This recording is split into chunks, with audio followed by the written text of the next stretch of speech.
There. All right.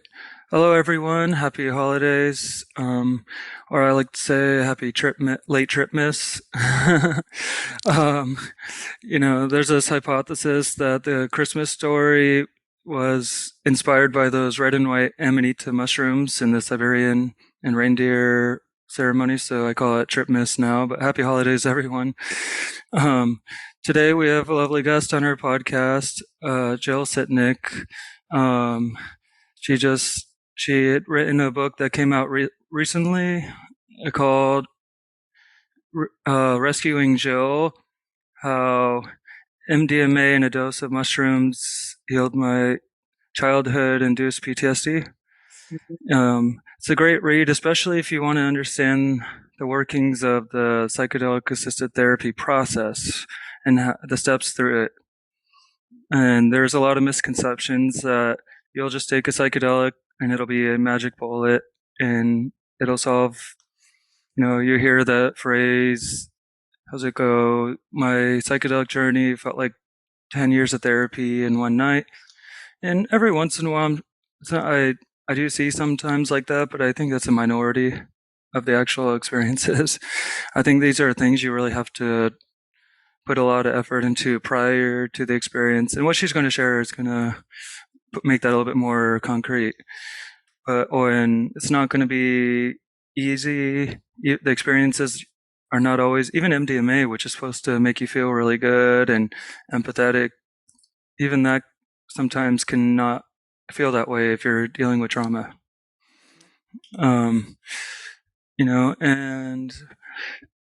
But it is an arduous process, but it's worth it because your happiness and your life are worth fighting for. So, yeah, we want to welcome on Jill. Thanks for coming on. Thanks, Adam. I appreciate it. That was an in-depth. You gave away half the story there, but I'm thrilled. It was an in-depth introduction. Thank you. Of course. Thanks for coming on. Yeah, so you also have a workbook. Also, I didn't get a chance to go through the workbook, but that is really supposed to be for those who are going through the journey and right similar. If you want to describe it real quick, maybe. Yes. So the memoir was written to explain exactly what you said. Explain the patient experience of MDMA therapy for PTSD. I had that diagnosis. I was lucky enough to be able to go through the therapy with my therapist and a medical doctor guide. And so that's what the memoir is, literally walking in my shoes with me over the course of a year and 3 therapeutic journeys. The workbook came from, I went on a retreat, a psychedelic retreat, and I realized very quickly that people who hadn't had any therapeutic psychedelic work weren't quite clear about what intentions were. And to be quite candid, they just weren't prepared for the experience. And some of them left disappointed. And so I came home and I said, my therapist and I, we had some pretty concrete strategies throughout the year that we worked specifically for this PTSD diagnosis, coming up with intentions, working through what was coming up in my mind. And so I wrote the workbook. The 8 different intention prompts are to help anybody right now who is looking at a therapeutic psychedelic experience. And I realize that some people might be heading out of the country to do that until it's FDA approved here. You kind of get to be in the sidecar of how my therapist and I worked through my process. And I give you all the questions and I talk about resistance. It's a 100 level basic workbook to kind of get people started if they're completely new to the process. Thank you. Yeah, so, for one, I talk a lot about psychedelics online, and there is still a lot of resistance that I get when I post about them. I hear all sorts of things like, oh, I don't need those. You can, I don't know, get those from a meditation practice, or you can get those from, Jesus, or trust me, on the comment sections, I'll get so much pushback. And I'm like, sometimes I forget about that. I'm like, because I'm surrounded by now people who are fully supportive of this stuff. I'm like, Right. wait, there's still a lot of resistance. But Yes. Yes. yeah, like, That's why I'm chatting with you right now. I was part of that resistance. I was a Gen Xer. I grew up with the eggs in the frying pan mm, imagery when my therapist, who was training to be a psychedelic assisted psychotherapist, suggested this therapy to me after the diagnosis. I was like, that's for like people who wear tie dye. Like, what do you have you met me? And so, one of the reasons why I wrote the book, I wrote the workbook, I'm getting out, talking on podcasts, doing my YouTube, is to basically battle the stigma that we have all been media fed. Because the reality is, there was research into mental health with these substances before the war on drugs. We're decades late, is really what it comes down to. yeah, yeah, and yeah, you're right. So originally, obviously, the indigenous people from across the world, there were, a lot of that's been erased, a lot of the history, by maybe the Catholic Church or colonialists.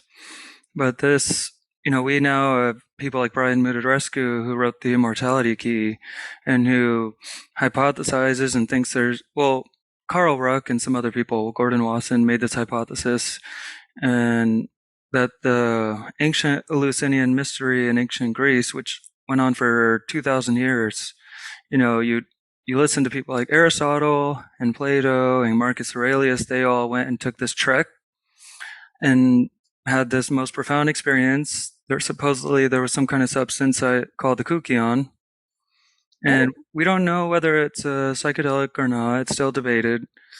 But sometimes they come back and talk about this as like somebody who might have been, who was it, Epictetus or one of those philosophers came and said, "This is the greatest thing over democracy, over logic and philosophy. This is the greatest thing that Greece has ever produced." Was oh, wow. this mystery, whatever the Skookion was, and these, that trek and the whole experience. Huh? So we know 2,000 years ago they're likely, using psychedelic in their mystery schools, and then you have the psilocybin mushrooms used by the Maztecs for a long time, or ayahuasca in the Amazon. We have evidence at least 1,000 years minimum. They found a pouch with a bunch of the raw material used to make like ayahuasca and different things of that sort. Yeah. um, I but love probably this. even longer back, especially if you can find it from one side of the Amazon to the other. That's going to take a long time for it to spread to such a far region like that. And I Yeah. could go on. But these things have been ingrained in our cultures for a long time until, modern day. Modern Right. day. Yep. Yeah. And even then, there were still some people using it. They just had to do it in secret. Underground. Yes. Yeah. And then mescaline was discovered by the Westerners in the 1800s. They probably saw the Native Americans here, maybe in like Texas and other regions, using peyote cactus. Hmm. And there were certain people who experimented with that, or nitrous oxide was a big one. Probably even like in the 1700s, nitrous was used by a lot of scientists. I remember reading, yeah, some chemists were using a lot of nitrous oxide, laughing gas, or whatever you call it. That's And interesting. Okay. yeah, who was it? William James, I think, when he wrote his, um, what's the book on religious experience? I think he was basing it off his I nitrous oxide experiences, right? That mystical experience. Yeah. Okay. Okay.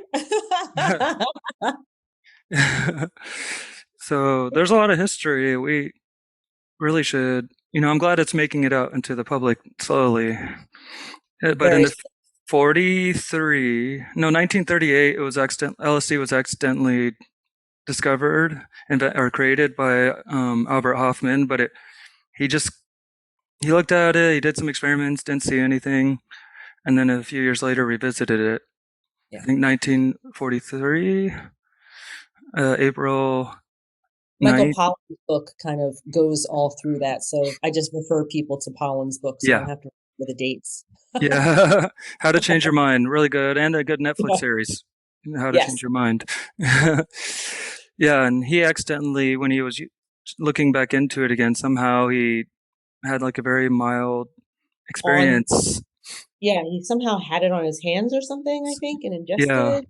Yeah, yeah. I don't. Who knows how it got into? But right. he writes about this in his book LSD, My Problem Child. If you want to hear the history and read about that, and research started being done. These laboratories started wanting to see as much research as possible after he had his trip and stuff. Of course, they shipped this all across the world for people to do whatever kind of research that they wanted to do on this and see what it can do. And eventually, I'm going to skip a lot of the history here, but eventually they realized this could be a very powerful tool for healing alcoholics. Yes.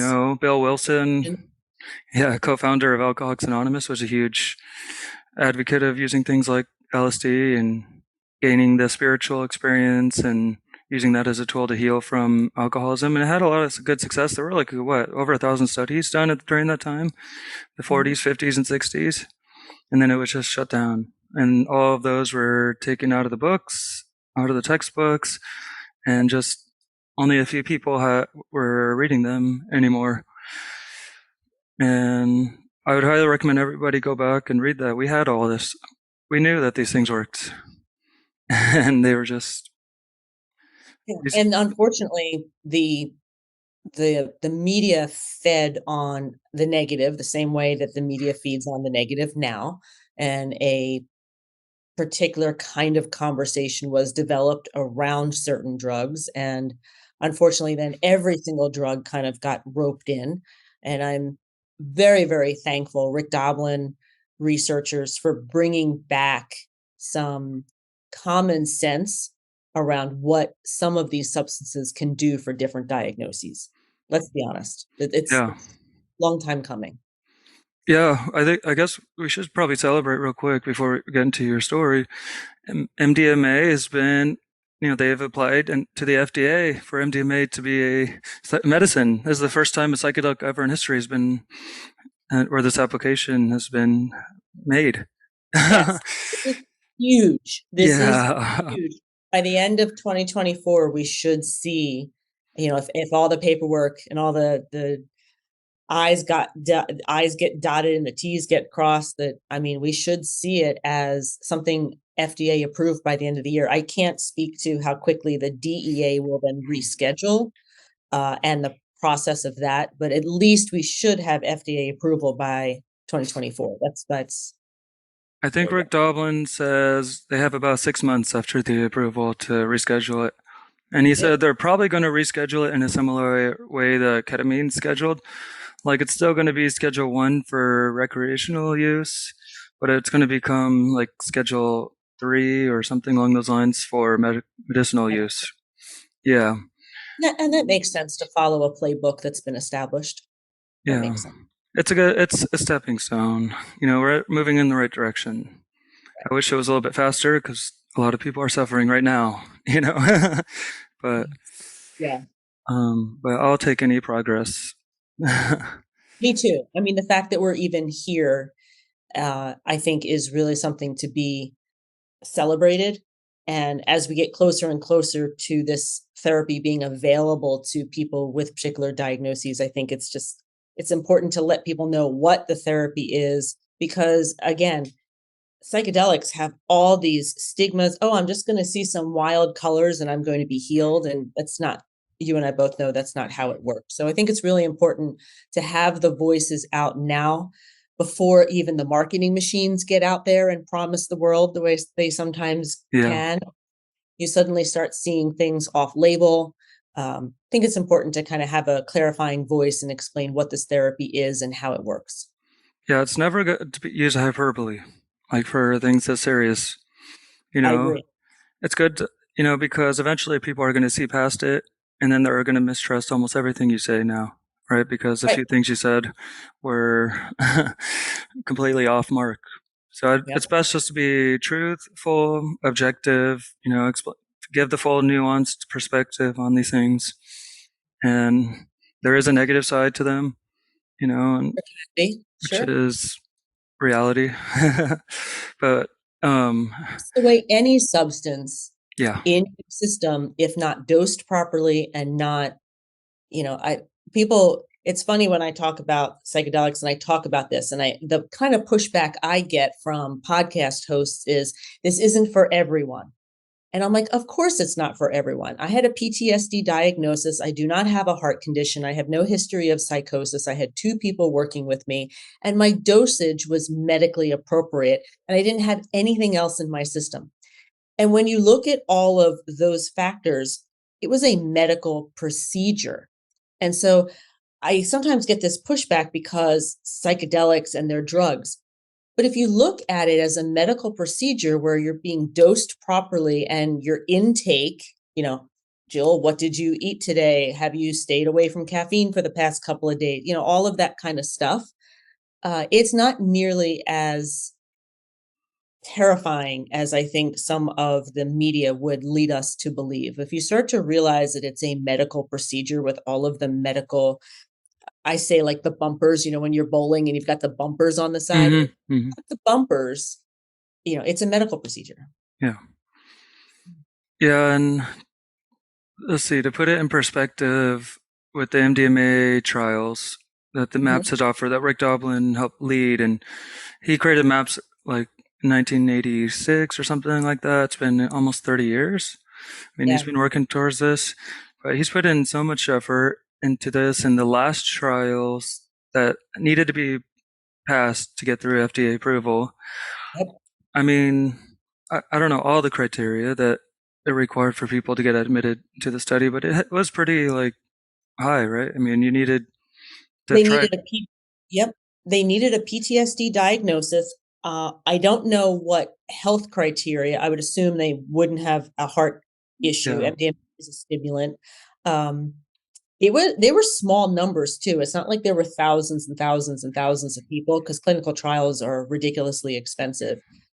But the data showing 3/4 of the populations within the clinical trials no longer qualify for a PTSD diagnosis. And their timeline was very strict because it has to be. It's FDA, oversight. I almost look at their clinical trials and I wonder if they had allowed for more integration in between the sessions, if the numbers would even be higher. I mean, one of my integration sessions went like 5 months, and that's not the protocol. So I think it'll be really interesting as we continue to gather more and more research, because we're at the beginning of the research, and kudos to Mr. Doblin, because I mean he won't be like the most patient person on the planet. Right? I don't know how I did it, but I'm glad. Yeah. So like, but you had to, a lot of these people, like, I don't know, a small percentage of them, but still a significant number of them had the dissociative type of PTSD, where if there were any triggers, it would completely disassociate them, right? I don't, I'm not sure. I'm not sure. I haven't read about their particular kinds of PTSD, but I know for mine, that's what it did. Yeah. It's completely out of the present, trust me. And I think a lot of them had already tried all these different therapies like EMDR. They had to have probably tried different therapies before and not had much success with them before they got admitted to the trial. And given all of that, still 71% of them, the ones who took the MDMA and did the therapy sessions, like 3 preparation sessions, and then there's 3 MDMA trials, between the MDMA trials, 3 integration sessions, and then 3 after. So it's 15 weeks. And even given all of that, over 71%, about 71% of them no longer met the criteria for having a PTSD diagnosis.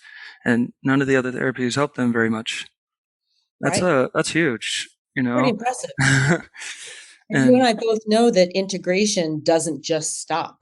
No. So I wouldn't have any issue believing that an additional 5, 10, 15%, 6 months afterward would have also had symptoms decrease, just because of the integration process. And of course, that wasn't measured because you're dealing with a clinical trial. Mm-hmm. The first phase 3 trial, they did do a year of follow-up, and there was still continued improvement. Even for those still diagnosed with PTSD, they still improved after those 15 weeks. Yeah, they did a long-term follow-up, and the results were even better. That would align with my experience. Yes. Perfect. Yeah. That's the way this works. Yeah. Yeah, so again, you're not one of these, like you mentioned earlier, you're not a hippie. You haven't been in this space for, for many, since your early 20s or before that. You worked in corporate America. And so, that's that's going to give some credibility though to, a lot of people, they think it's just for a certain crowd of people, who are going Yeah. to be promoting this. Or you're just like, you just want to support this because you like to use them. I hear that sometimes. You're not, so you don't fit that stereotype. You had some rewards working for a tech company. I Is worked that, for Microsoft and Amazon. Yep. oh, wow, yeah. And you were actually very resistant to taking these. Do you want to tell us a little bit more? And then we'll get into how you got into this. Yeah.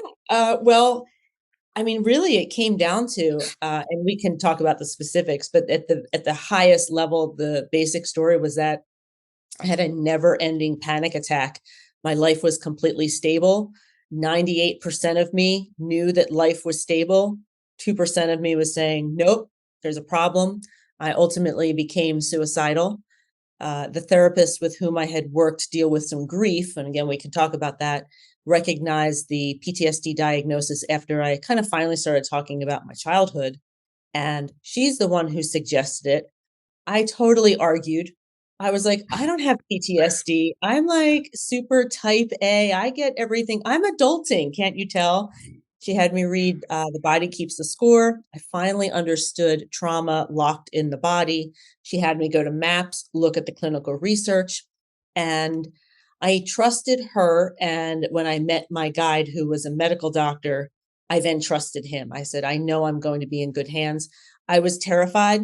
I had only experienced ecstasy one other time in my life. I was not even a cigarette smoker. I think I had tried marijuana when I was in college. Like I was totally the non-drug person. I actually really didn't like drugs. I saw my mother, who was clinically Mm, depressed my life, on various drugs to kind of regulate her chemical imbalance, which I don't even believe in anymore. And mm, it's actually very resistant to putting much in my even to the point of like an Advil or an ibuprofen. So yeah, this was I did not see any other way out. Talk therapy was not working. I was suicidal, and here was, in my mind, kind of a last ditch effort to get my life back. yeah, and you're not the only one. I can name several people right now who, even attempted like I have friends who actually attempted suicide a few times. Thankfully, it wasn't successful. And later they were introduced to like ayahuasca or these things, and now they're actually serving it, helping others. Yep. It's not a, yours isn't like an out, like what do you call it? An outlier. Yeah, it's, And that's so, why I think it's important that people understand the whole story, because I'm not an outlier. But if you look at some of the anecdotal stuff out there, it's riddled with the people who took massive amounts and the people who had, alcohol and three other substances in their system. And so the message of what this particular therapy model can do gets mixed up with all this other anecdotal stuff. So yeah. that's why it's like super important, I think, to kind of talk specifically about the medical procedure of this psychedelic therapy. Yeah, wasn't there just recently an actor who, I suppose there was all these news headlines just recently of this actor who died? Well, it said it's on the news reports, the headlines from ketamine or had ketamine in the system. Right. Right. But how many people are actually going to read, the medical report and see that there's also like five other substances in the system also? And the news headlines didn't say that. They didn't include that. I looked at And it and I was like, that's what we're dealing with. We're dealing with editors writing headlines to catch clicks versus when the journalists are actually writing the bottom line. So that's yeah, why podcast is important, to continue getting the word out. that's how I got into them because I was also very closed off. Probably before 2017, I was anti-drugs across the board. Yeah. It took me a while just to even have a wine. I was like, nope, I don't want none of this.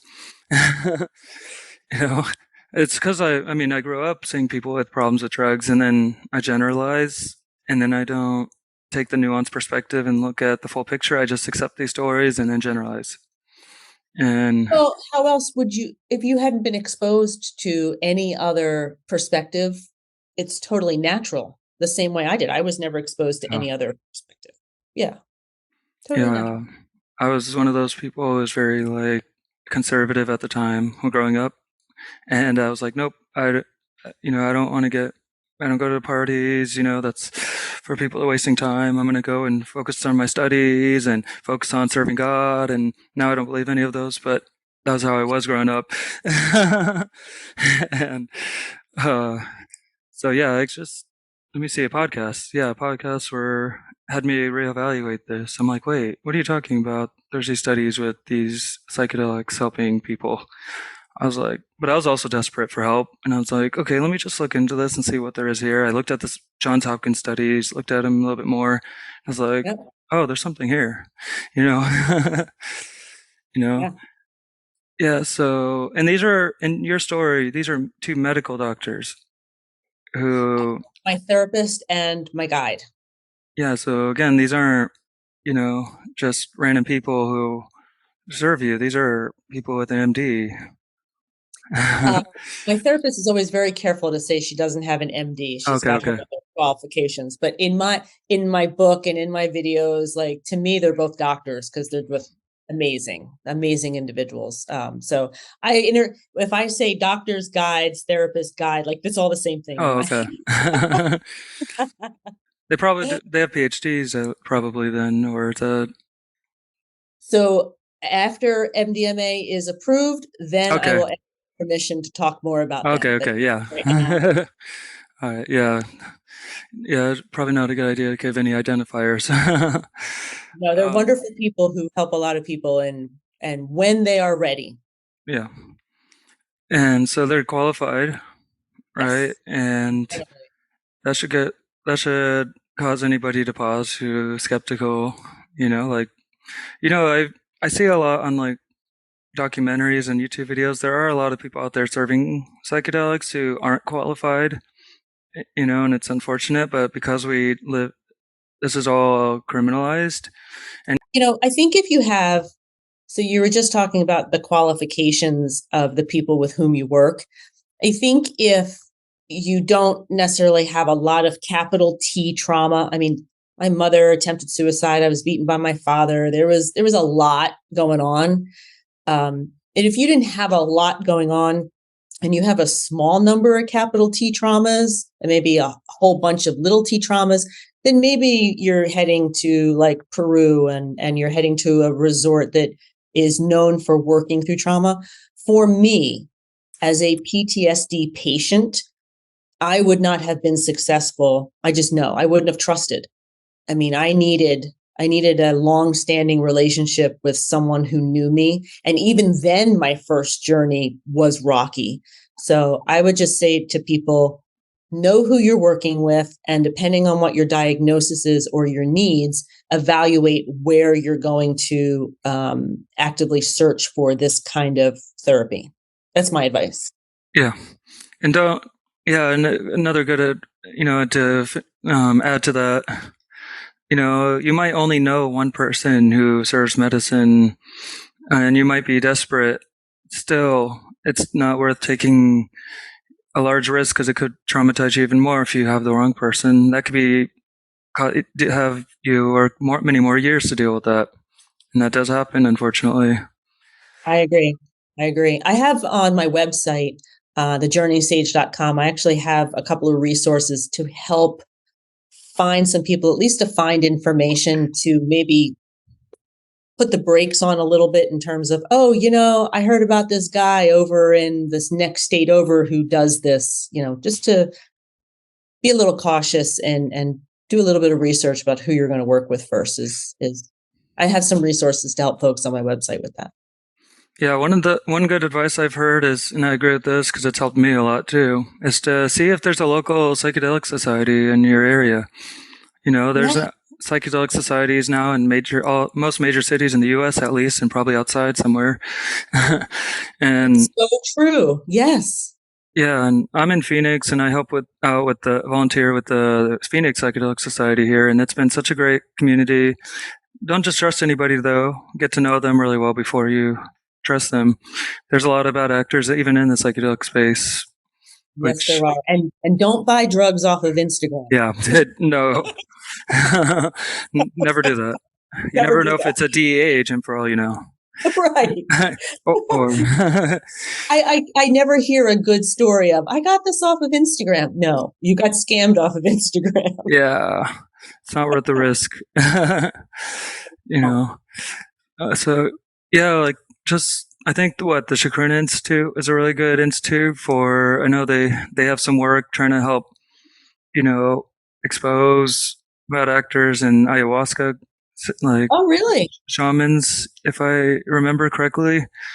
Oh, And you'll have to send me that site so I can put it on my resources page. oh yeah, sure, yeah. The Chacrin Institute does. Chacrin comes from the one of the plant names of ayahuasca. I mean, in most ayahuasca ceremonies, they have two plants. Sometimes they add others.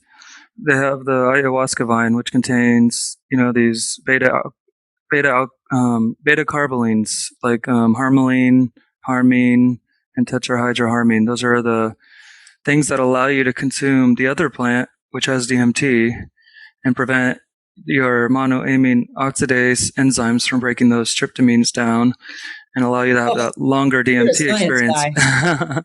Yeah. I love to learn all the mechanisms behind everything. Yeah. And if you just consume DMT, it's not going to do much. Like if you just drink it. But as soon as you add these MAOIs, these monoamine oxidase inhibitors, it prevents the breakdown, and then you can go on these several-hour journeys with ayahuasca, these DMT journeys, and then so the plant containing DMT, which is Psychotria viridea, is sometimes known as chacruna. So it's the chacruna leaf, or from the chacruna plant. And that's the one, or they got the name from. Not all ayahuasca groups use chacruna. I think there's some in, Colombia that use a different plant for the DMT, okay. I believe, if I recall. But they're doing a lot of really good work trying to prevent abuse and expose it in this space. So good resource. Chacruna is spelled CHRUNA. Thank you. Yeah. Okay. I was looking for good, my goal is to aggregate sites for folks because I think that there's just information all over the place. So whenever I find a good site, so thank you. Mm-hmm. Yeah, of course. So this whole thing started with your husband's. So you're. I'm happy to go through it. Okay. Yeah. I'll give you the 30,000-foot story. So. Yeah, my husband passed away suddenly, unexpectedly. And about 18 months after he passed, the widow's fog was disappearing. And the widow's fog was like a great kind of emotional damper. I didn't care about anything. And so once that started to dissipate, I got a work email that was a stress level of a 1, and my body flipped out. My stomach was upset. My shoulders were up to my ears. I had a headache. I couldn't sleep. It was all about getting some certifications. And I went from my house, my pets fed, a long-term relationship at the time, well employed, to within 6 months, I was going to be poverty stricken and living in my car with my pets. I mean, it was that I believed that so strongly. And after a couple of months, like 2-ish months, I always kind of mess up the timeline here. After about 2-ish months of everybody and their mother telling me, Jill, you're going to be fine. Like, when have you ever had a problem taking a test? But it didn't matter.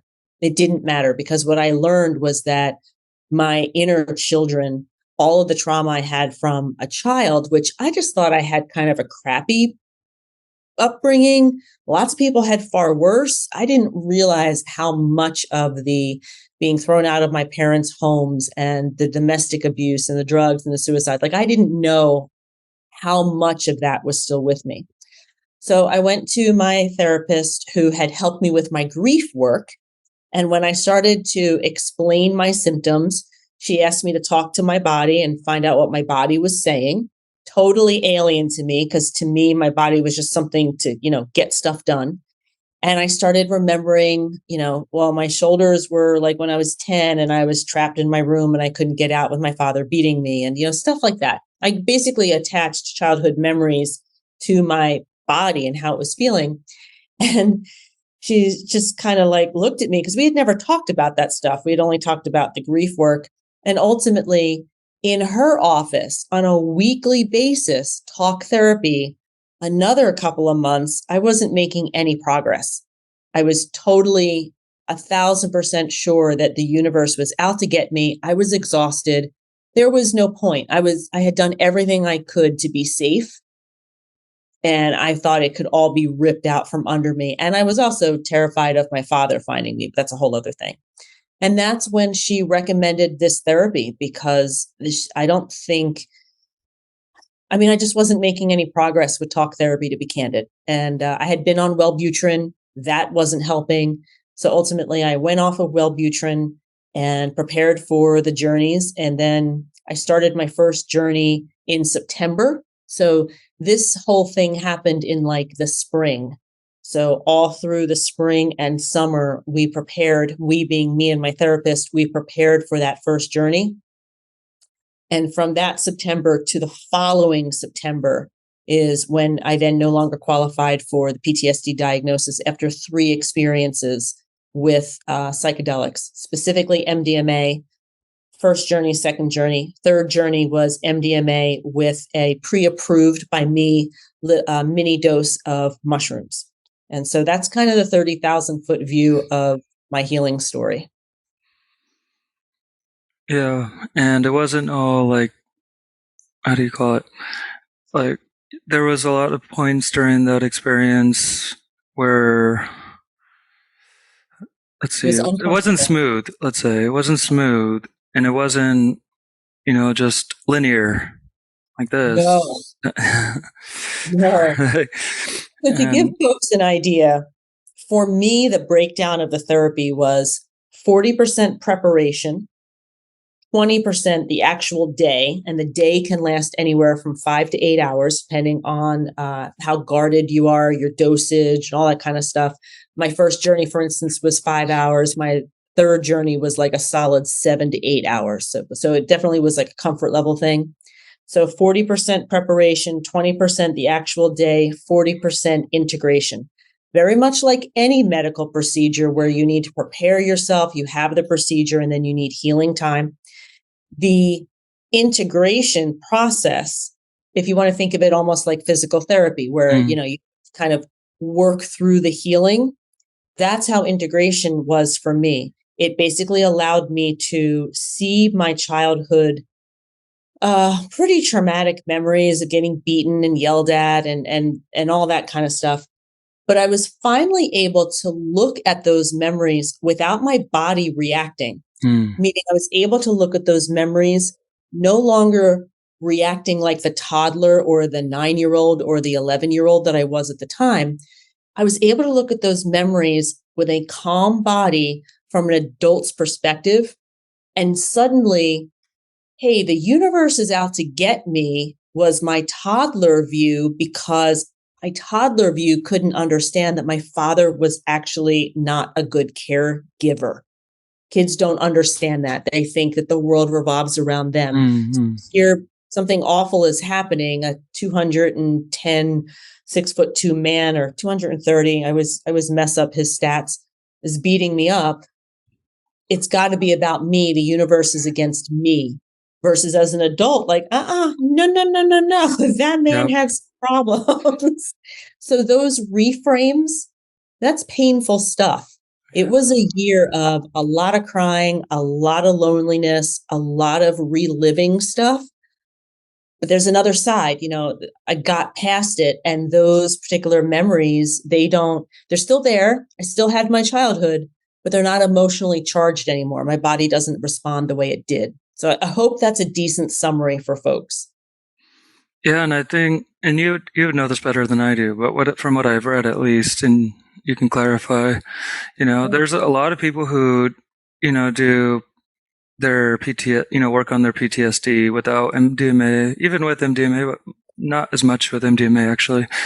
But they do their work on their PTSD, and because they have to confront these memories, and they could be so traumatic, some of them have actually triggered them to commit suicide just because they're trying to work on their PTSD. That's how triggering for some people it can be, really. It is hard. It is hard work. It's like running into a fire. It's running into what terrifies you the most. Yeah. So you probably had some times where it really affected you too, right? Having to encounter some of these, I would assume. Oh, I mean, like, for me, it was a lot of sadness. It was a lot of sadness. It was a lot of processing. And I'll tell people too, for me, so I was an educator when I first started my career. I was an English teacher way back when the dinosaurs roamed. yeah. And so I'm very aware with learning how important repetition is. I was super, super harsh on myself. I was journaling. My way of integration was to walk my dog, Sadie, I'm very good with activity. If I'm walking or I'm exercising, that's when integration works really well for me. I'm like a D- meditator, and that's okay. Whatever works for you. And then I would go back and I would journal because I love to write. So for me, that was my outlet. No exaggeration. I would sometimes journal about a particular memory or insight 10, 15 times. Like the memoir is very, very short on purpose because there's no way I could have given you my journal entries. So I just want to validate for people who are experiencing or are expecting like, oh, she reframed that memory, that's healed. No, that reframe was over a couple of days and writing, because the same way that you learn through repetition, I'm a flashcard kind of girl. It's the same way the reframe kind of becomes solidified in your mind, at least for me.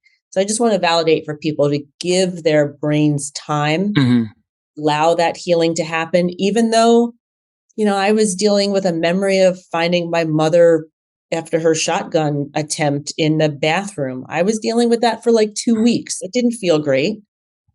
But now that memory is no longer emotionally charged. Yeah, when you described that experience in the book, I was like, oh my God. Like she tried, I don't know if I should give away too much, but like, man, tried to slit her like wrist in order to, right? Because if you hit the right vein, you could die. That's, Oh, yeah. yeah, I can't even, you know. My mom sent repeated signals to family that she needed help. She sent repeated signals and never actually succeeded. But yeah, pills, slashing wrists, a shotgun. She shot herself in the stomach and still lived. I mean, she really tried. She was in a lot of pain. My mother was in a lot of pain. Yeah. And that's going to obviously, like hit you as a young child. When you're a young child, you're in the critical learning zone, they call it. And your brain is extremely plastic, and you're still you have very limited experience of the world and how things work, and it's easy, and you don't have the defense mechanisms like the rational mind to be able to, argue yourself out of things. Like you said, when you're really young and there's a lot of, like parental abuse or fighting even between them, it's natural I'm not sure the exact reason, but it's natural for you to, for the child to blame themselves for it. And then they go on, now they've rewired their brain to think that way, and it stays with them. I'm not enough. The universe is not safe.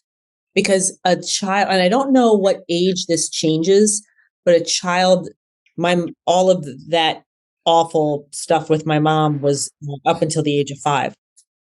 I could not comprehend as a child that my caretaker couldn't take care of me. So all I internalized from my mother's trying to commit suicide was that she didn't want to be around for me. I wasn't good enough. That's a universal.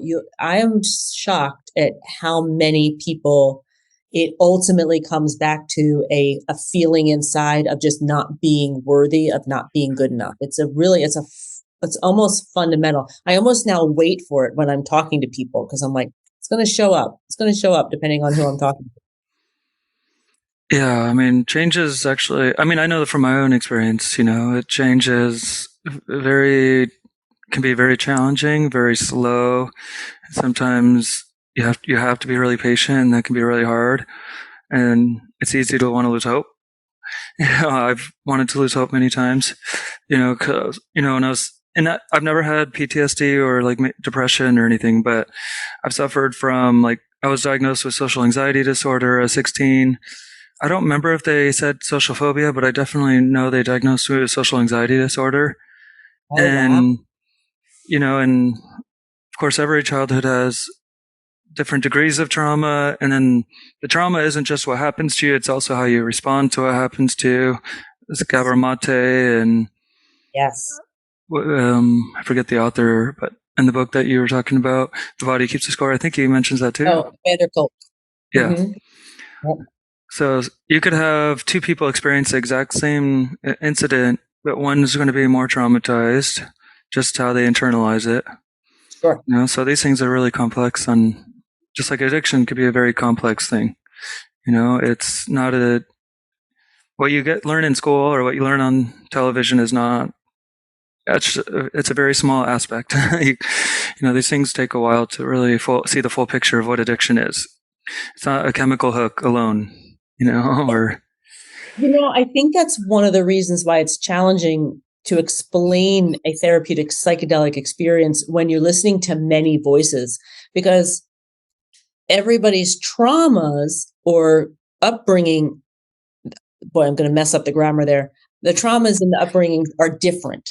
Therefore, the memories that come up to be healed are different. So until you start to see a big picture of the major thought processes, I'm not enough, I'm not worthy, the universe is a bad place, there is no future. Until you start to see those common themes in the healing process, all the specific memories it jumbles together. It's hard to kind of wrap your head around, again, until you see those fundamental beliefs get healed through fixing and working through your own memories. So it's a really interesting, it's a different healing modality than anything else I can think of. I've created a whole bunch of analogies when I explain stuff. But I mean, if somebody's like, well, Jill, you had a memory about your dad beating you, but this person had a memory of being in the military, how can this possibly work? It does work because it's focusing on your memories. Yeah. I mean, the human body is extremely complex. I mean, we have genetics, we have how the environment affects us, we have the interface between those two, which we know now as epigenetics, which our thought patterns, our behaviors, our experiences from our external environment can influence how our genes get expressed. If they get expressed or not expressed, or turned on or off. So, yeah. But then we also have the underlying hardware, the genetics, which is going to have an influence. I like what one researcher said: genetics is not deterministic, but it is probabilistic. Right. So, because, they can get affected by our thought patterns. They can Absolutely. get affected by an experience we have. I mean, trauma, has to take into account all of those. It has to take into account our thinking, our ideas. Yeah. I don't know how much work has been done on that one. I really want to read Steven Pinker's book, How the Mind Works, because it's a really thick book, How the Mind Works, because I really want to know. We don't hear a lot of people talking about the thinking, how it affects us all the time. Biochemically, how thinking can biochemically affect us at a neurochemical level or epigenetic level, but it can. So you seem to have the ability to at least even pronounce half of those words. Enjoy that book. Yeah, and I guess, I did have things that happened in my childhood. It wasn't let's say perfect. There were things that happened. It wasn't I know everybody says that, but it wasn't. Everybody, Say that again. everybody has something. Yeah. We don't escape childhood unharmed. Yeah, and I developed social anxiety disorder. That's how I, responded to it. Yep. Now, I was diagnosed with that at 16, and I'm almost 30, so I'll be 30 in a few months. And I'm like, that's been 14 years after I was diagnosed with that, and since I decided to make a conscious effort on it, and it's been a very gradual process. And I've done a lot of different psychedelic journeys. I did cognitive behavioral therapy. Oh.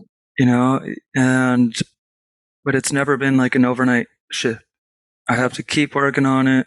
And and I couldn't imagine, what PTSD, which is much more like, has a more feeling of intensity, behind it, or major depression. Like in terms of, I think they're both debilitating in a certain kind of way. Oh yeah, definitely. I knew it once I understood what I had. Once I did some research on it, I was like, if I don't get this addressed, I'm going to just be lonely the rest of my life. I'm not going to have friends. I'm not going to know how to. I had a hard time back then, knowing how to do those things. Right. I was like, no, I have to get this resolved. And for you, yeah, look at you hosting a podcast. Yeah, thank you. And it took 7 years. Oh, how long? Because 2017, I got into psychedelics, and I realized that they could help me. I want to help others and educate now. But when I was 16, that would have been 2010. So it took 7 years of work before that, and it was so slow and minuscule. I was like getting like desperate and losing hope. Because they were helping, but not fast enough, like cognitive behavioral therapy and those things. Yeah. And this is like, that's why, but the psychedelics definitely have helped, definitely increased the speed. And that's just from my experience. And it seems your experience too. And that's, again, not an overnight thing, but it has happened for some people, but it's a small minority where one trip can make a huge overnight. I'll even take it one step further.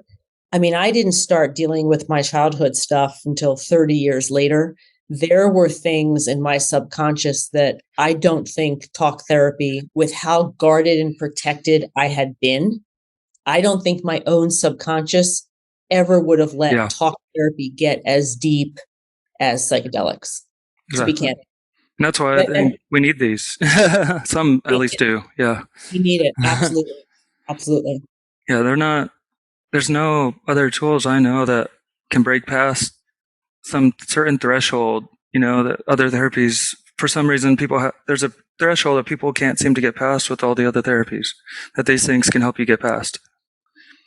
Yeah, I mean, talk therapy was not going to calm my body down. It was an actual physical response that allowed me to look at my life differently. Talk therapy was not going to get me there. It didn't matter how much I trusted my therapist. My subconscious was acting from a toddler's point of view, which was no adult was safe. Yep.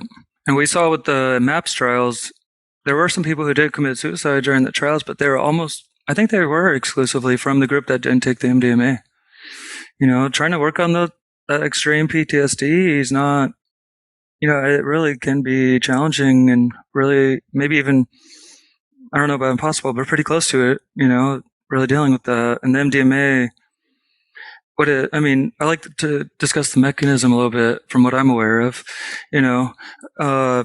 MDMA, it does obviously release a bunch of neurotransmitters, a lot of what people call the feel-good ones, like serotonin releases a lot into your synapses. It releases a lot of dopamine, norepinephrine.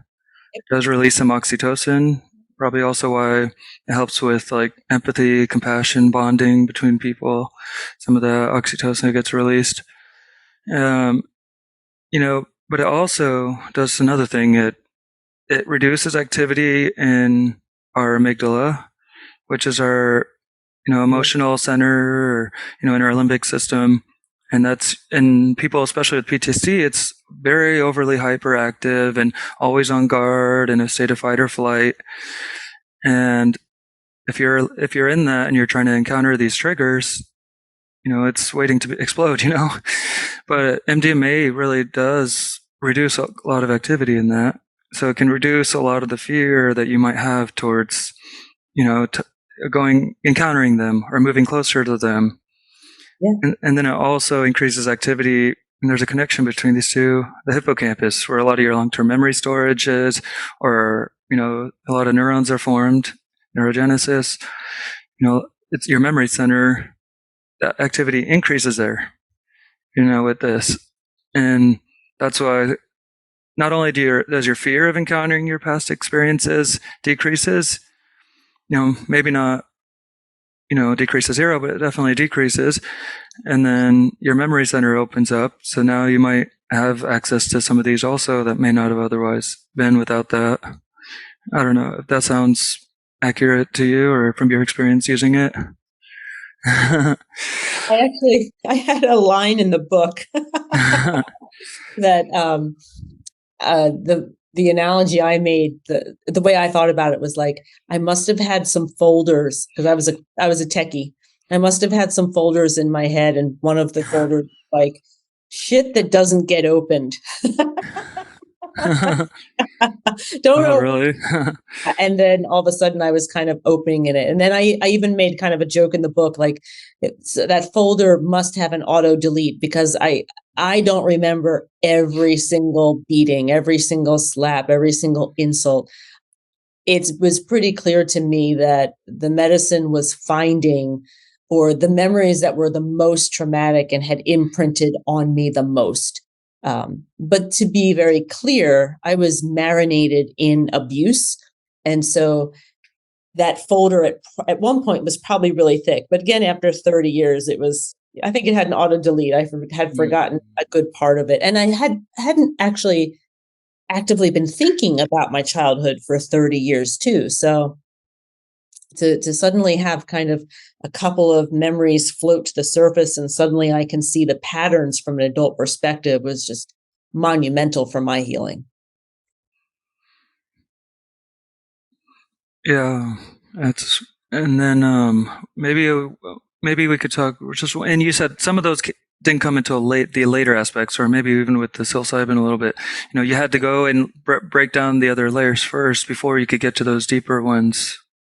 Absolutely. So for me, I really thought, so all of my intentions. So whenever you're going into a psychedelic assisted psychotherapy session, you walk in with some intentions, what you want to heal, what you're concerned about, why the heck you're there. For me, they were all about fear. And that's actually, I believe fully, my grandparents came over from other countries. They were escaping persecution. I fully believe fear is like in my genetics. And I think both of my parents never dealt with any of their trauma. And it just kind of like I've definitely been kind of the stopgap here. But, oh my gosh, why was I talking about fear? We're talking about breaking through the layers. Okay. So yeah. I immediately thought my first journey, I would go right back to when I was 5 and I would go right back to all of that. That wasn't the case at all. I was kind of scattered. The first journey, basic surface stuff. Second journey, a bit more complex. Third journey was based off of a nightmare I had as myself as a little toddler with a monster face in my childhood home. It was very clear that I felt like I needed to protect myself and I was tiny. And my therapist and I, my gosh, we spent easily 4 months kind of working through that nightmare, doing some visualization work. I'm a huge proponent. Now, for me, visualization was easy because I was an English major. I love that stuff. I'm a huge proponent of using your imagination. Visualization for me was a huge tool because ultimately, even with all the work that me and my therapist did, we could not get that little girl out of her childhood home. And you'd think, well, can't you just imagine it? Well, yeah, exactly. Shouldn't you be able to imagine it? I couldn't. And so that third journey, enough traumas had been healed to ultimately get down to that 5-year-old that in my subconscious, I had a little 5-year-old who was trapped in her childhood bedroom, malnourished, half her size, withering away. Like if you could put an image to somebody withering away from fear, from PTSD, this little malnourished Jill, the way I wrote about it in the book, that would be an image of it. And so I would say a couple hours into the MDMA third journey, my doctors, my therapist, and my guide, they weren't getting anywhere. We couldn't get that little girl out. She was out of that bedroom, but she was still stuck in that house. And ultimately, that's when my guide said, we're going to give you some mushrooms like we discussed, and let's see if we can get her out. And that's what did it. That little mini dose of mushrooms totally disrupted my subconscious. My little inner 5-year-old was freed. And the integration was basically her kind of no longer being malnourished, her being taken care of, her being integrated into me, knowing that she was safe. It's a fascinating process. It took a full year of integration and psychedelic work and talk therapy to get to that level. I don't think I ever would have gotten to that level just with talk therapy. Yeah, and I believe you. Yeah, the psilocybin or the little dose of mushrooms, from what I understand, we have this neural network inside our brain called the default mode network, the DMN. I think that was that was discovered some time ago, but this researcher out of London, Imperial College of London, I don't know why his name's escaping me right now. Wait, I can picture him. Me too. Carhart. Robin Carhart Harris. There you go. Yeah, Robin Carhart Harris was giving people, I think, psilocybin and LSD, right? And he was doing MRI scans on them and looking at how their brain, and he noticed there's that famous picture, somebody off psilocybin and on it, they're just lighted up the entire brain, and they expected that. They expected their entire brain to be activated, but that's, they did see it all lit up, but then he soon discovered it's not that everything just increases activity everywhere. In fact, what happens is activity is reduced in this one particular region that they had already known about, the default mode network, which is, the default mode network. I'm not a scientist, so, but I would. Time explaining it. Yeah, I haven't had an analogy yet for default mode network. Yeah, some people associate it with our sense of self or ego. Some people associate it with those conditioned thought patterns that we have built over the years, and we have gotten stuck in, those thought patterns, and whether it's I'm not worthy, and if you told yourself enough that times or since the early age, that becomes just a default way of thinking. And to really undo that, that's going to take a lot, because it's already built all these connections with many other neurons, and to unprogram that is not that simple. It's possible, but not that simple. And these seems like unraveling a knot. Yeah. Like you think of all your jewelry necklace. Can you tell my? I just told you about myself. Like all my jewelry necklaces, it's an unraveling. Yeah. And the longer they've been there, the more the more tangled they are. Yeah.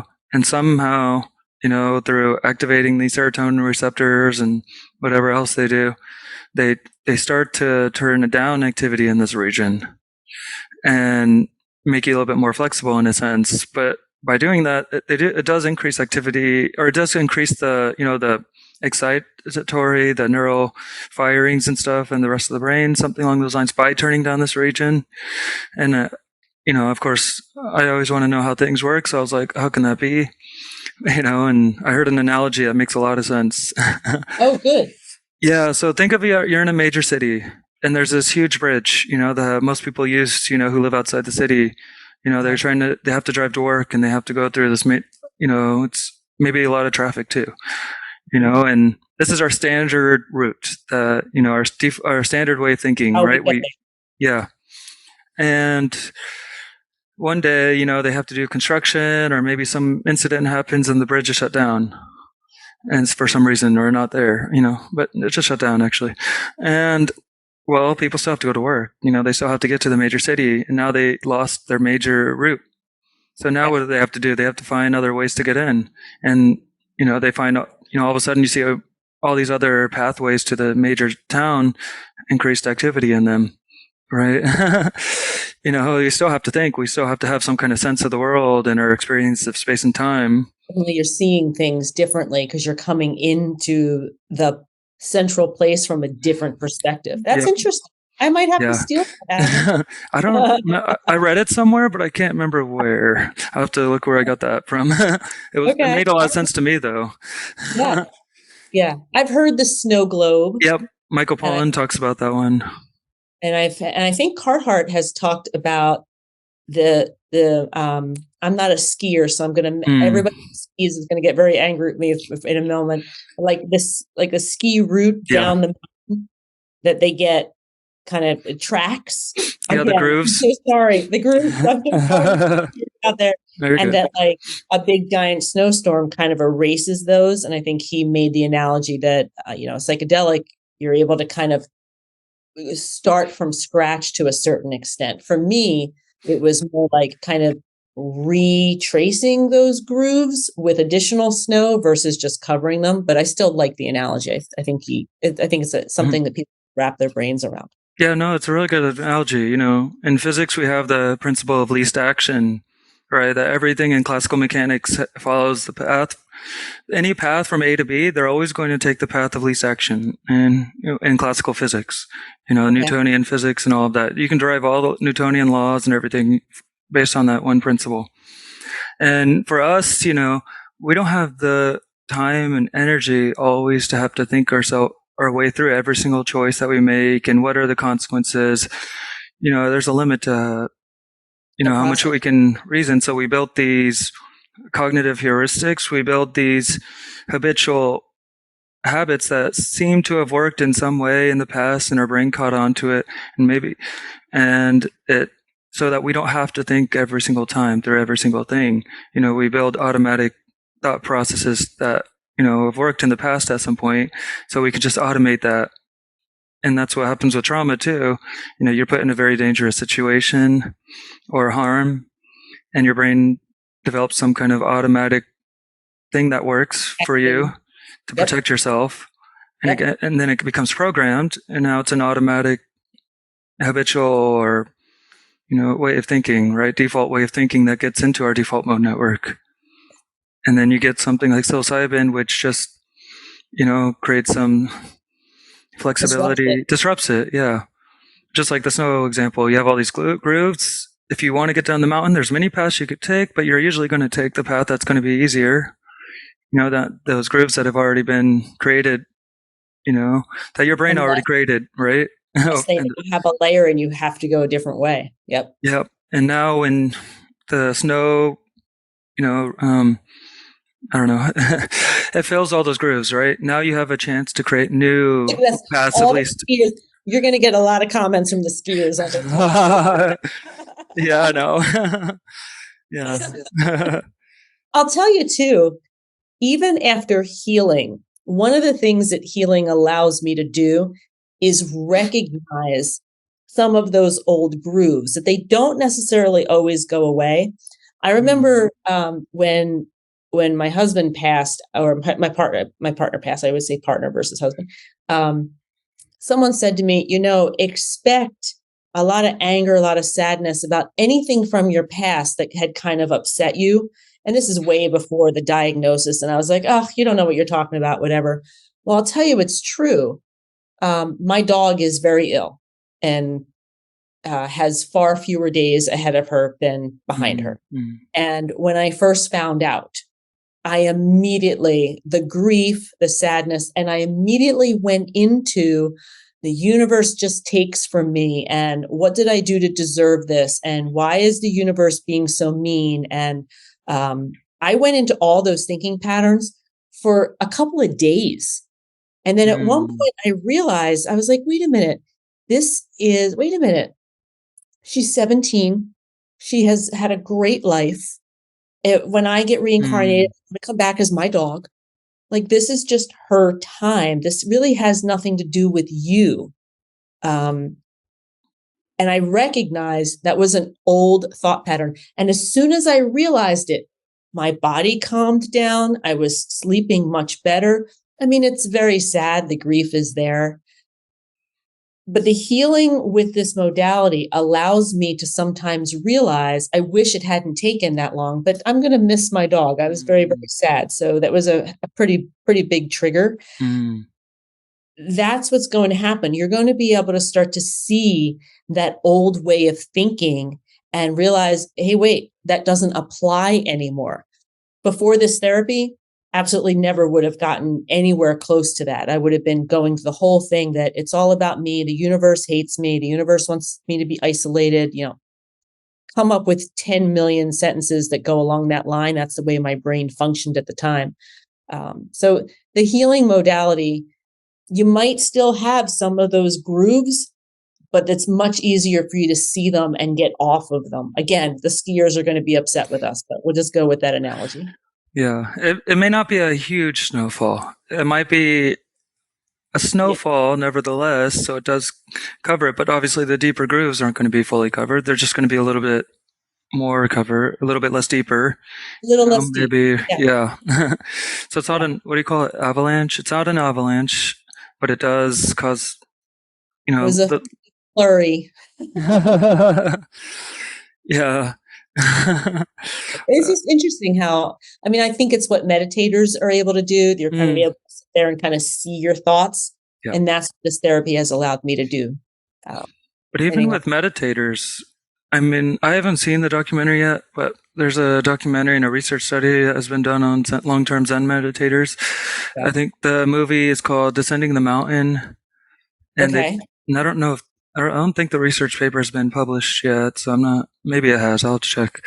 And they gave these really long time Zen meditators. Half of them were given psilocybin and the other were just, yes. Yeah.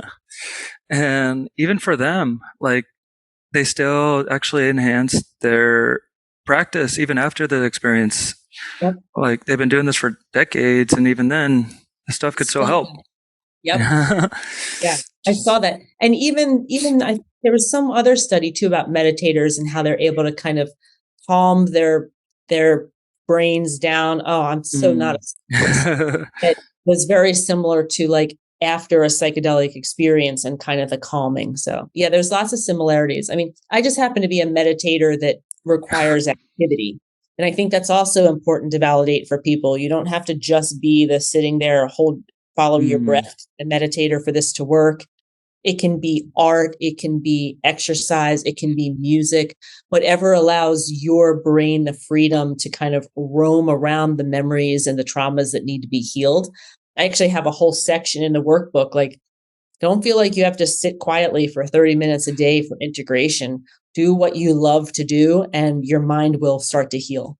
Yeah, I'll tell you exactly what mine is. It's not, like, I couldn't do the traditional meditation. Maybe it's the ADHD. I have like really bad ADHD, but okay, yeah. Maybe I can. But but my actual, like, for me, my activity or my meditation is just singing. Like, I can't get enough singing, to be honest. Like, I sing constantly, and it really does help, like, everything. Or yeah, and I do sing a lot from like the 60s and 70s, like classical rock and progressive rock. That's really fun stuff to sing and get into, talk about psychedelia and stuff. Oh, nice. Yeah, Psychedelic Scene Magazine has mostly been focused on psychedelic music. Yeah. Yeah, so but they are covering other things like the medicinal aspect of these and the industry.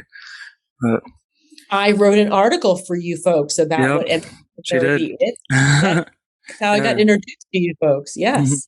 Yeah, go check it out. She wrote, I don't know, what's the title of it? It's on Psychedelic Scene Magazine. If you look up Jill, MDMA, I'm sure it'll come up on Google. And it's on my website too. It's basically, if you're looking for the 30,000 foot view of what MDMA therapy is for PTSD, it's a very tightly written article that gives the summary.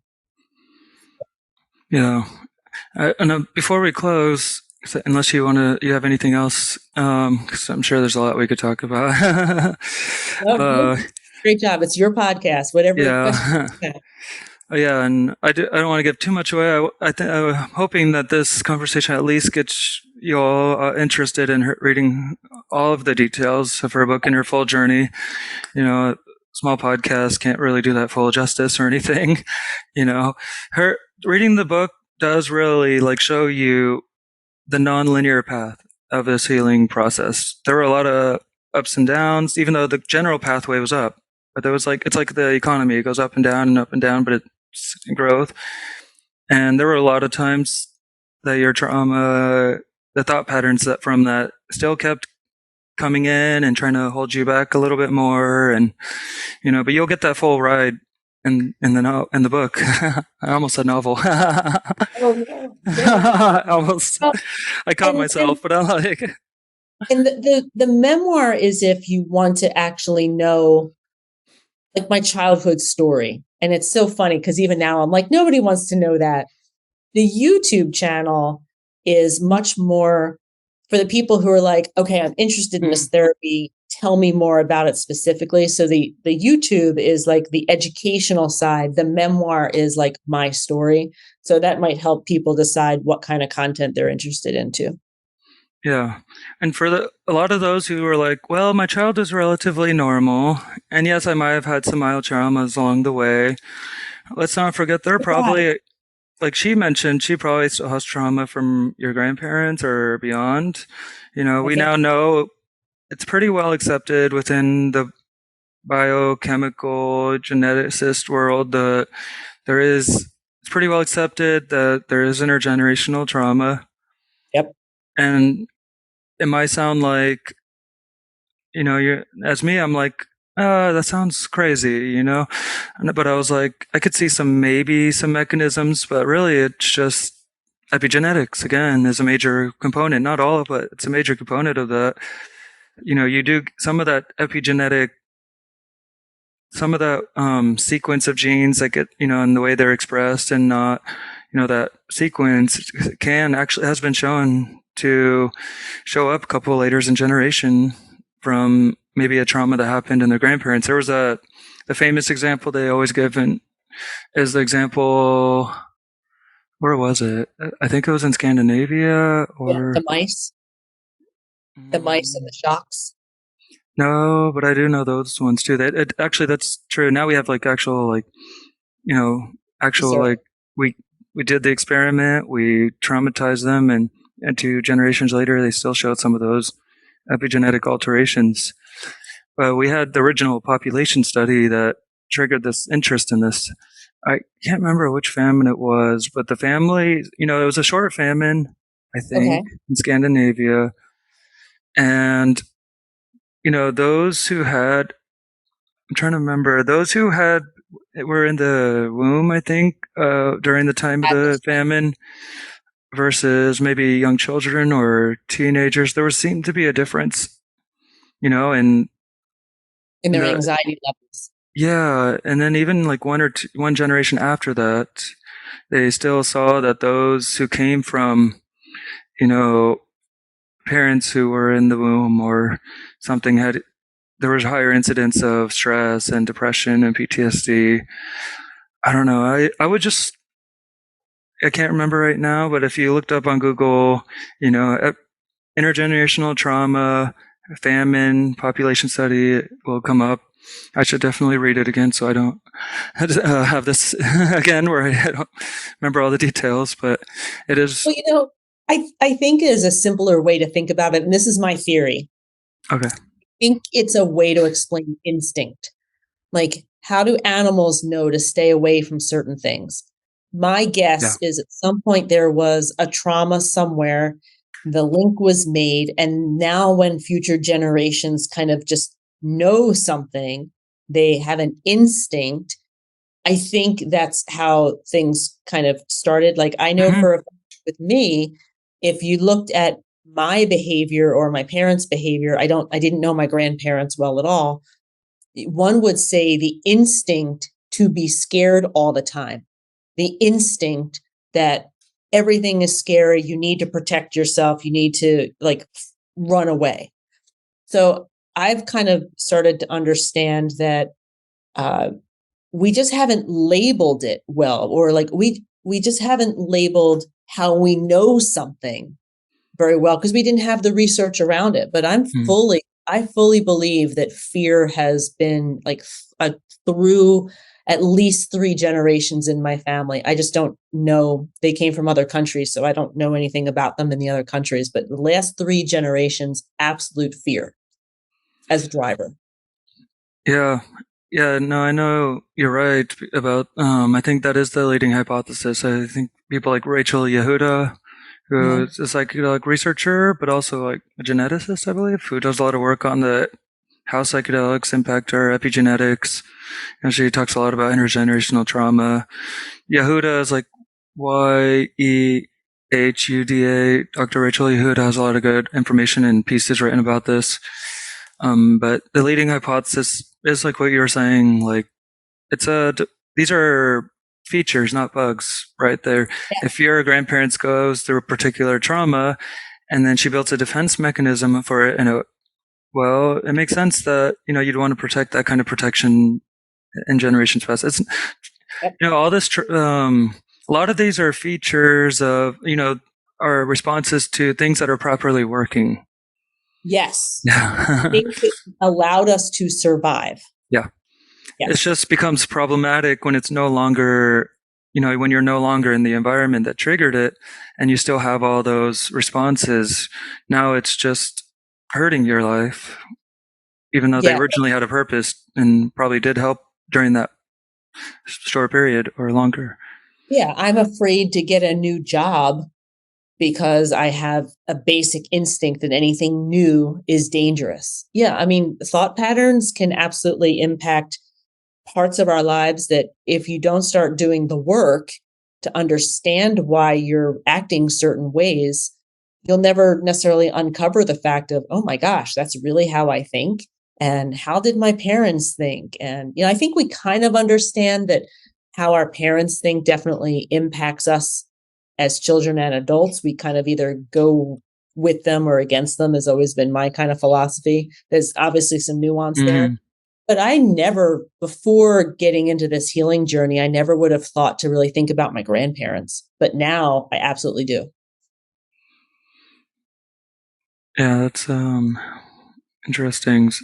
And it's also the last point is the psychedelics. There's some research now, like I said, from Rachel Yehuda, but also there's a researcher, another name I'm not remembering right now. I think he's down in Chile. Okay. And he does research on, ayahuasca, people who've taken ayahuasca, and he's trying to see like, how does it alter their epigenome?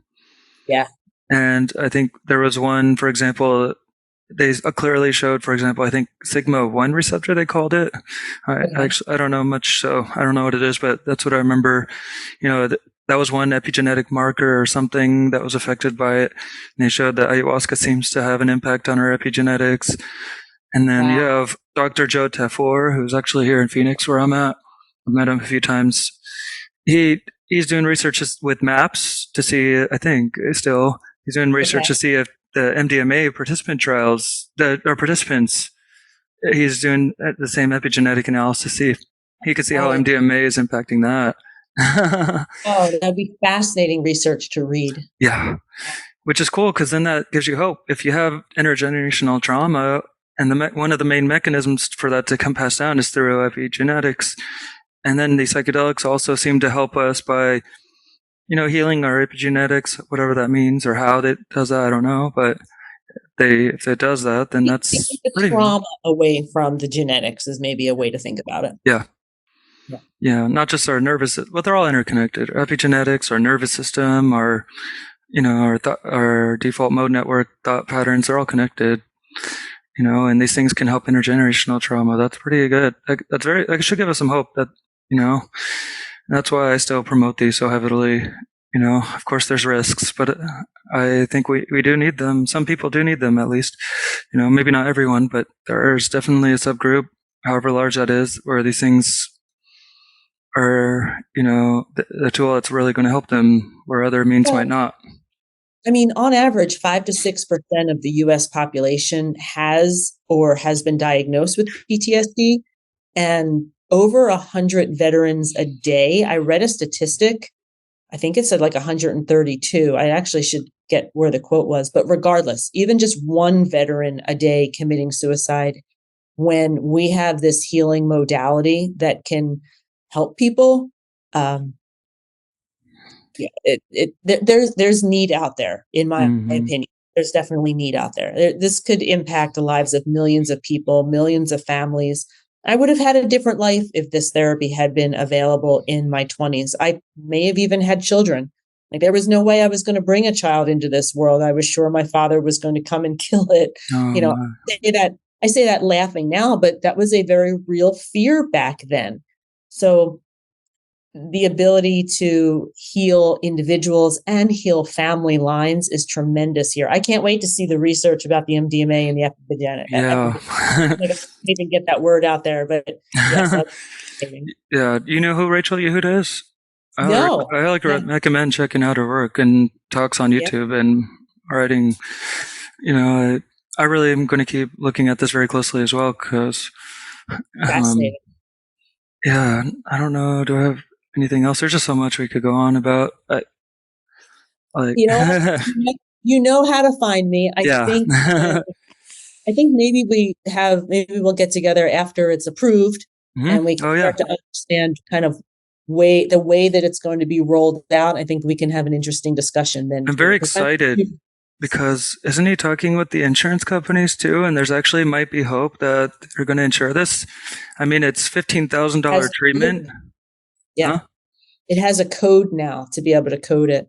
And remember too, there's a bunch of different people. There's a bunch of different organizations that are running their own clinical trials, trying to bring either the length of a journey down or reducing some of the side effects. And so the next 5 years, we're going to see some amazing things coming out to help people out. So, I think insurance has to figure itself out.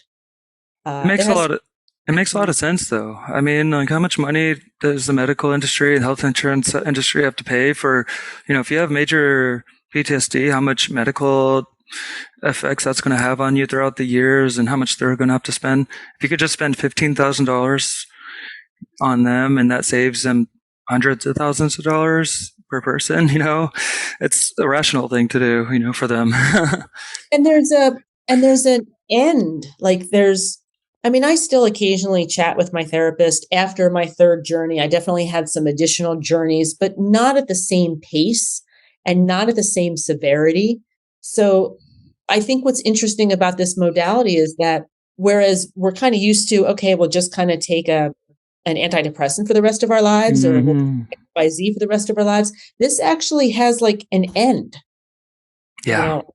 And I think that's a little bit. So yeah, we'll get together and chat after it gets approved and figure out. All right. So how can people find you? Yeah. Like, you have a website, you have any social media you want to plug, anything? I'm the Journey Sage, because I educate about journeys, specifically about MDMA for PTSD journeys. So that's my website. The YouTube channel, The Journey Sage, is where I give like 5 to 7 minute videos, kind of dealing in depth of what intentions are, what the process is. So if you're really looking to understand the process, I would go there. I've just started on TikTok. I'm a mess. So I would say, if you want resources, go to the website. If you want to understand this therapy deeper, go to YouTube. If you want to hear more of my story, go with the memoir. If you're on your own journey and you're about to embark on psychedelic assisted psychotherapy, maybe check out the workbook. I have a body, the prompt I use more than anything else, the body prompt, that's available for anybody on my site. So you can go check that out. Most people, for their first journey, that's probably a really good way to start, which is why I made it available for everybody. Yeah, So there you and go. I'm going to I enjoyed the book. I got some value from it, even though I've been in this space a long time. There's a lot of things I got from it, like just how like seeing how the journey more in a deeper sense for somebody and seeing how it works, and then you narrate your own audiobook. I think you did a pretty good job narrating that, so people can check that out. I'm so sorry for those of you who have to listen to my voice for a couple of hours. Oh, come on, it's not bad. All right. Well, thank you again very much. It was a pleasure, and I'm sure a lot of people hopefully get some value from this and read your book because of it. Right. Absolutely. Well, understanding the therapy is really more of the point. This is delightful chat. I love how sciencey you are because I'm the opposite of science. I was an English teacher. And keep up the great work, Adam. I look forward to All right. chatting. All right. Thank you. All right. Bye, everyone. Happy holidays again.